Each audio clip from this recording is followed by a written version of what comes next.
আপনার ডেস্কটপে হোক বা মোবাইলে হোক, যে কোনো জায়গায় হোক, আপনার সার্চ ফিল্টারে চলে যাবেন। সার্চ ফিল্টারে চলে যাওয়ার পরে এখানে যে সব ফিচারের live 4K HD subtitle CC creative commons 360, তারপরে VR, এখানে অনেকগুলো অপশন আছে। এখানে দেখেছেন, এখানে শুধু ক্রিয়েটিভ কমন এটাকে রেখে মানে বাকি সব কোনোটাই সিলেক্ট করবেন না, ঠিক আছে। আর এখানে শর্ট বয়, টাইপ, আপলোড ডেট, ডিউরেশন, এটা যে কোনো থাক, কোনো সমস্যা নেই।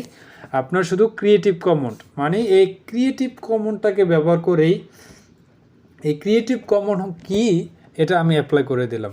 এই ক্রিয়েটিভ কমন যে ভিডিওগুলি আছে এই সবগুলি চলে আসছে। এখানে যতগুলি ভিডিও আছে এই ভিডিওগুলি আমি আমার চ্যানেলে সরাসরি আপলোড করতে পারবো। এই ভিডিওগুলি আমি যদি আপলোড করি আমার কোনো কপিরাইট ক্লেম আসবে না, কোনো কিছুই আসবে না। এইটা ব্যবহার করে